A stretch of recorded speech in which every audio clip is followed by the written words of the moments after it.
हर खबर पर होगी आपकी पकड़। डाउनलोड कीजिए ABP live app. ABP news देख रहे हैं आप, साथ आपके मैं हूं कुमकुम बिनवाल। अब जानिए हमारे साथ कैसे गई जीडीपी पानी में। पिछले करीब 7 महीने में कोरोना महामारी ने जहां लाखों लोगों की जिंदगियां छीन ली, वहीं पूरी दुनिया की अर्थव्यवस्था का चक्का जाम कर दिया। देश में भी इस महामारी का सबसे बड़ा शिकार बना मिडिल क्लास। मिडिल क्लास के वो लोग बने जो पहले ही महंगाई और बेरोजगारी से बेहाल थे, लेकिन अब देश की जीडीपी माइनस में जाने के बाद तो मिडिल क्लास पर मुश्किलें और ज्यादा बढ़ेंगी। हमारी इस खास रिपोर्ट में देखिए गिरती जीडीपी और मिडिल क्लास के वो कनेक्शन की कहानी जो आज हर घर की कहानी है।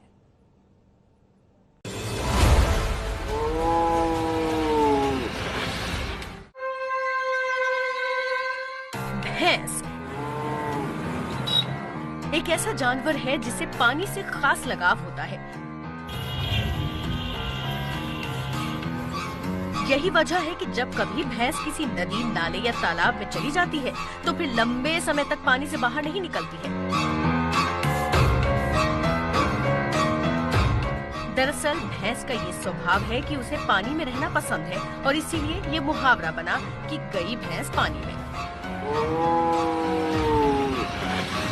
इस मुहावरे का मतलब हाथ से निकल जाना, उम्मीदों पर पानी फिरना, किए कराए पर पानी फिरना या सब डूब जाना माना जाता है।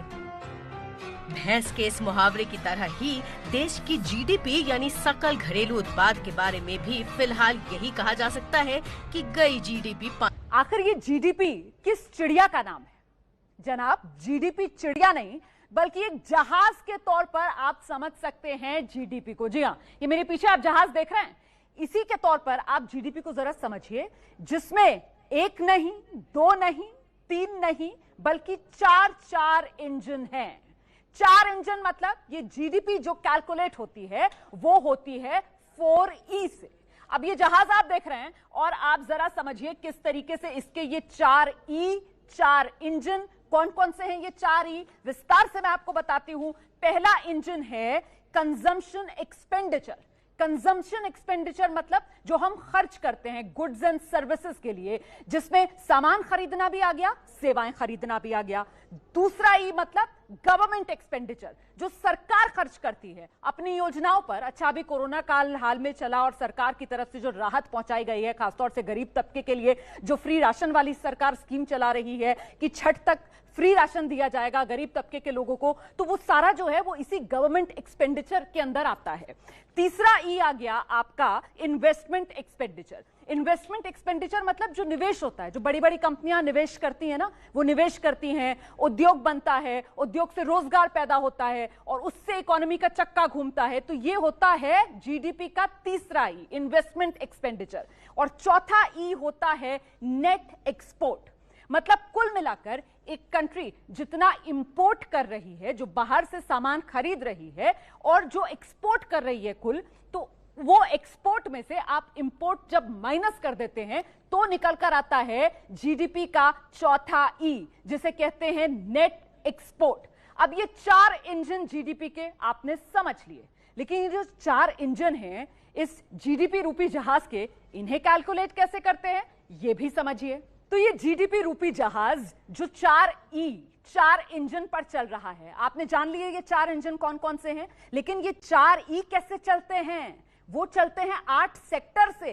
4E = 8 sector. ये जीडीपी का पूरा कैलकुलेशन। पहला सेक्टर कृषि, दूसरा सेक्टर इसमें रियल एस्टेट गिना जाता है, तीसरा सेक्टर मैन्युफैक्चरिंग आ जाता है, चौथा पावर सेक्टर इसमें शामिल है, कोयला खनन ये सेक्टर भी गिना जाता है जीडीपी कैलकुलेट करने के लिए, ट्रेड कम्युनिकेशन इसमें शामिल है, फाइनेंस, इंश्योरेंस और साथ ही साथ होटल और सर्विसेज की भी गिनती की जाती है जब आप जीडीपी के इन 4 इंजन को चलाने के लिए इस जीडीपी रूपी जहाज को ऊपर आसमान में लेकर चलते हैं, उड़ान भरते हैं। तो देखिए, आपको समझाने के लिए, ग्राफिकल रिप्रेजेंटेशन के लिए मैं इस जीडीपी का ये जो जहाज है इसके कॉकपिट में पहुंच गई हूं और साल दर साल इसका हाल क्या हुआ है जरा ये समझिए। शुरुआत कर लेते हैं जरा साल 2016, जीडीपी का आंकड़ा 8%, 17 में देखिए जरा सा टर्बुलेंस स्टार्ट हुआ 7%, मतलब नीचे की तरफ ये जा रहा है। 18 में 6% पर पहुंचा और नीचे की तरफ जाते हुए हवाई यात्रा आपने की होगी, आप समझ पा रहे होंगे इस वक्त किस तरीके की स्थिति बनी हुई है। 19 में 4% और 20 की तिमाही में देखिए क्रैश, ये -24% के करीब पहुंच गया जीडीपी रूपी जहाज, हो गया क्रैश, हो गया जमींदोज। ये सिर्फ भारत का ही नहीं, सारे विश्व में ये जो है एक क्योंकि इतनी बड़ी शॉक है। और ये एक आंकड़ा आपको मैं दूंगा, जो विश्व में जितने देश हैं उन देशों में यदि जीडीपी पर कैपिटा जो घटेगी इस साल, ये देखा जाए तो 150 वर्षों में पहली बार ऐसा हो रहा है कि इतने देशों में घटेगा। तो ये एक वैश्विक एक सिचुएशन है जिसमें सरकार संकट को कम करने के लिए जरूर काम कर रही है।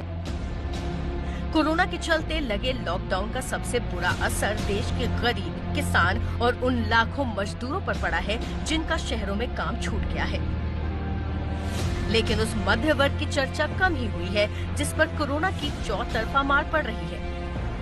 जो बाहर से परचेज करते हैं सामान, उसमें दिक्कत आने लगी। स्कूल की फीस में ही हमें बहुत परेशानी आ रही है, क्योंकि स्कूल में भी क्या फीस वगैरह की डिमांड है पर लेकिन नहीं दे पाते। अब कुछ जो जरूरियात है, जैसे अब गाड़ी वगैरह सबका इंश्योरेंस है, दूध है, खाना पीना है, सब्जी है, कपड़ा है, उस समय काफी कटौती किए हैं। लगभग 50% की कटौती हुई है, क्योंकि सोर्स ऑफ इनकम है ही नहीं। कोरोना के इस काल ने मध्य वर्ग की जिंदगी एक ही झटके में बदल कर रख दी है। हाथ में काम नहीं है, जेब में नकदी नहीं है और बचत की पूंजी भी अब खत्म हो चुकी है। ILO ADB रिपोर्ट के मुताबिक कोरोना के चलते अब तक 41 लाख युवा रोजगार खो चुके हैं और देश में बेरोजगारी का आंकड़ा 7.1% पर पहुंच चुका है। Centre for monitoring Indian economy और Indian society of labour economics जैसी संस्थाओं की रिपोर्ट के मुताबिक लॉकडाउन में लगभग 13 करोड़ लोग बेरोजगार हुए हैं, जिनमें 40% यानी करीब 5.25 करोड़ लोग ब्लू कॉलर जॉब वाले थे जो निजी ऑफिसों में नौकरी करते थे। महाराष्ट्र, दिल्ली, तमिलनाडु और गुजरात जैसे देश के राज्यों के हालात किसी से छुपे नहीं हैं। मैन्युफैक्चरिंग सेक्टर में जरूर मैं अच्छा एक रिकवरी देख रहा हूं। ये जरूर है कि सर्विस सेक्टर जैसे कि आपकी ट्रैवल है, टूरिज्म है, जहां की सोशल डिस्टेंसिंग की अभी भी जरूरी, जब तक वैक्सीन नहीं आता वो रहेगा, तो उसमें थोड़ी बहुत जो है वो चिंता बनी रहेगी। दरअसल जिन राज्यों में औद्योगिक गतिविधियां ठप हो गई हैं, वहां संकट ज्यादा गहराया है। ये भी साफ है कि बाजारों की हालत जल्द ही पटरी पर नहीं आने वाली है।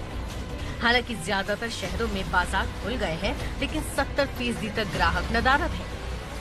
यही वजह है कि देश के छोटे बड़े शहरों में बड़े पैमाने पर लोगों ने दुकानों, ऑफिस स्पेस और किराए के महंगे घरों को खाली करना शुरू कर दिया है।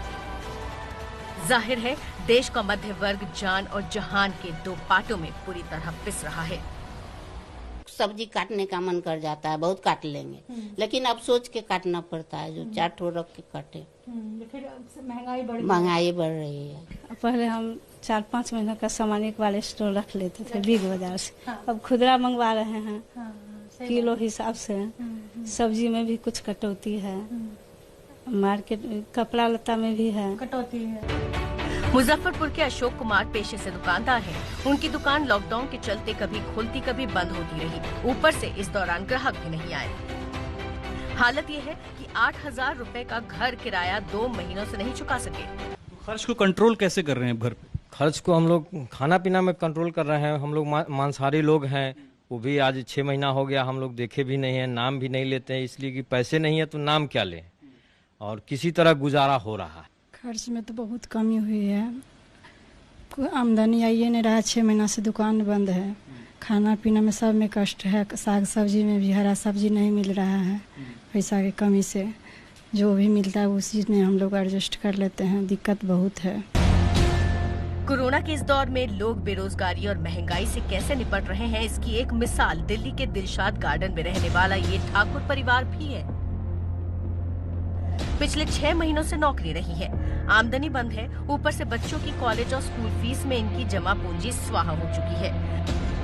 लिहाजा घर खर्च में कटौती करनी पड़ रही है। बावजूद इसके अप्रैल महीने से ही अब राशन खरीदना भी मुश्किल हो गया है।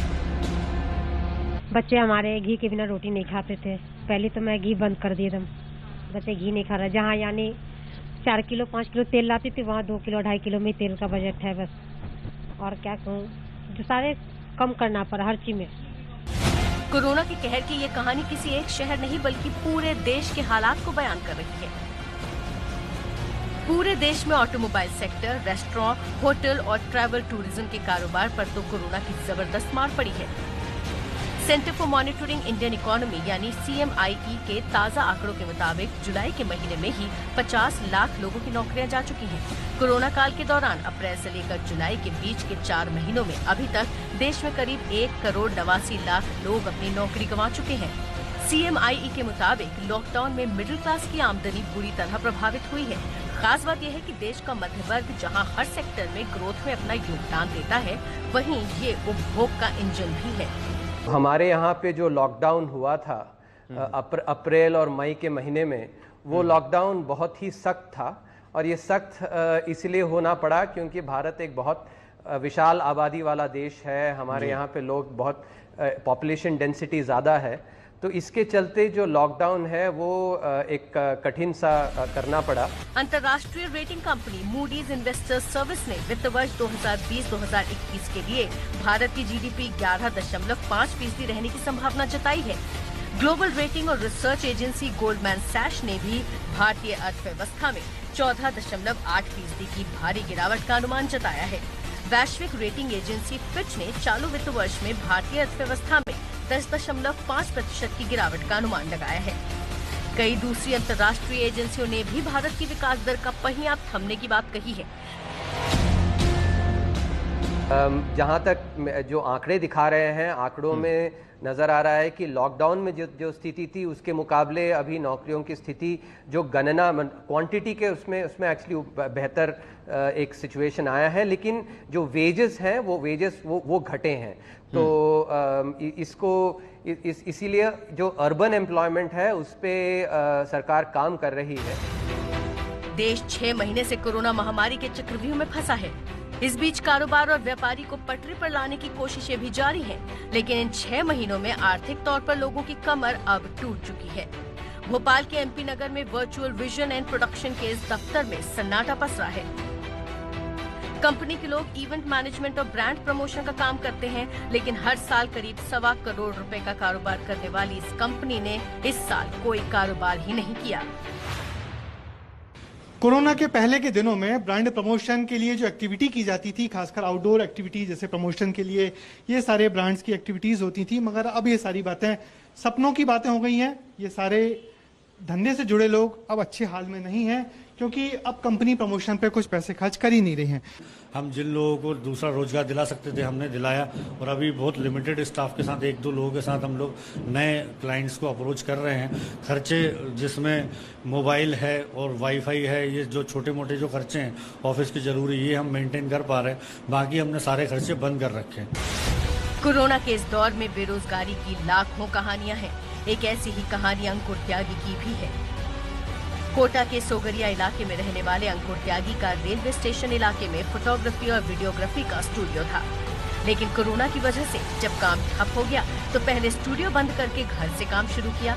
फिर जब घर का किराया भी भारी पड़ने लगा तो अब इन्हें एक छोटे मकान में शिफ्ट होना पड़ा है। आपने मकान बदल लिया? जी सर।